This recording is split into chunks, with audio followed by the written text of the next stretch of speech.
এত সুন্দর একটা মাটির চুলা কিভাবে তৈরি করবেন। আসলে রান্নার চুলাটা যদি দেখতে সুন্দর হয় তাহলে রান্না করতে তো ভালো লাগবেই। প্রথমে আপনি আপনার পছন্দ মতো এই নকশাটা করে যদি নেন, তারপর আপনি চাইলে সিমেন্ট এবং মাটি মিশ্রণ করেও দিতে পারেন, অথবা শুধু মাটি দিয়েও দিতে পারেন। তারপর এইভাবে খেরা করে ইটগুলো বসায় দেন, দেখেন চুলাটা কত সুন্দর লাগে। আসলে রান্নার জায়গার পরিবেশটা যদি ভালো হয়, রান্না করার মন মানসিকতাও ভালো থাকে। কি বলছি ঠিক না? আর বিশেষ করে মেয়ে মানুষের রান্নাঘরটা যদি সাজানো থাকে তাহলে আর কিছু লাগে না। তারপর চতুর্দিক দিয়ে আপনি চাইলে সিমেন্ট এবং মাটি মিশ্রণ করে দিয়ে দিতে পারেন।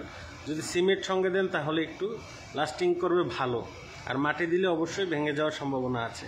তো এইভাবে মাটিটা ভালোভাবে মিক্স করে তারপর আপনাকে দিতে হবে। অবশ্যই পানি দিয়ে মাটিটাকে ভালোভাবে গুললে তারপরে এইভাবে দিতে হবে। দেখেন চতুর্দিক দিয়ে মাটি দিয়ে দেওয়া হলো। অবশ্যই সম্পূর্ণ ভিডিওটা দেখে যদি ভালো লাগে তাহলে শেয়ার করে দিবেন। আর যে বোন এত সুন্দর করে একটা চুলা আমাদেরকে দেখাইলো তার জন্য অবশ্যই একটা ভালোবাসা রইল। তো দেখেন আসলে চুলাটা সুন্দর হয়েছে, যার জন্য আমি আমার পেজে এই ভিডিওটা ছেড়েছি। তো অবশ্যই আপনাদের ভালো লেগেছে কিনা কমেন্টে জানাবেন। দেখেন চতুর্দিক দিয়ে যখন নকশাটাকে করে নেওয়ার পর ইট দিয়ে তারপর চতুর্দিকে আবার মাটি দিয়ে ইটগুলাকে ঢেকে দেওয়া হচ্ছে। তো দেখেন এটাকে কিন্তু অনেক ভিন্ন রকম একটা ডিজাইন করা হয়েছে চুলাটাকে। তো আপনি চাইলে আপনি আপনার পছন্দ মতো ডিজাইন করে কিন্তু কাজটা করতে পারেন, ঠিক না? তো দেখেন এইভাবে মাটি দিয়ে দেওয়া হচ্ছে। আসলে আমার কাছে চুলাটা খুব ভালো লেগেছে। তো দেখেন চতুর্দিকে এভাবে নকশাটা করে নেওয়ার পর আসলে আমাদের দেশে কিন্তু মাটি কাটতে তারপর নিচে চুলা বানায়, ঠিক না? তো আসলে মাটি কাটার প্রয়োজন নেই, বুদ্ধি থাকলে মাটি কাটা ছাড়া গাঁথা ছাড়াই কিন্তু চুলা তৈরি করা যায়। এবং প্রত্যেকবার রান্না করে আপনার চুলাটা পরিষ্কার করে ফেলবেন। তো দেখেন এইভাবে লোয়ার শেকগুলা দিয়ে সেই স্কুপগুলা করে নিছে, মানে 3টা খোপ তৈরি করবে। 3টা খোপের জন্য এইভাবে লোয়ার শেক দিয়ে দিছে, ঠিক আছে? এবার এগুলোর উপরে মাটি দিয়ে দিতেছে। এখানে 3টা মুখ তৈরি হবে টোটাল। তো দেখেন এই যে এইভাবে বন্ধ করে দেওয়া হচ্ছে।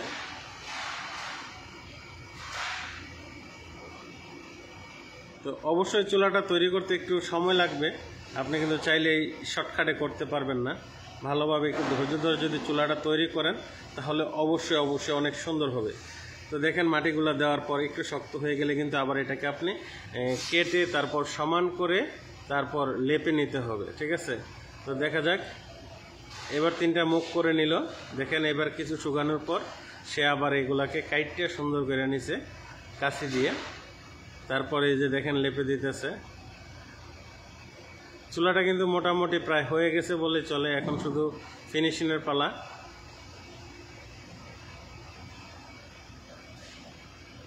আর চুলার মুখটা কিন্তু একদম আনকমন একটা মুখ দিছে, দেখছেন?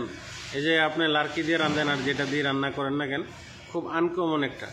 আর আপনি কিন্তু চাইলে নিচে গাঁথা করেও দিতে পারেন, ঠিক আছে? তো এবার এই চুলার যে মাথাগুলা তৈরি করতেছে দেখেন, এখানে এবার চাইলে আপনি গ্যাসের চুলার মতন কিন্তু পাতও দিয়ে দিতে পারেন, ঠিক আছে? দেখতে পুরো গ্যাসের চুলার মতনই লাগবে।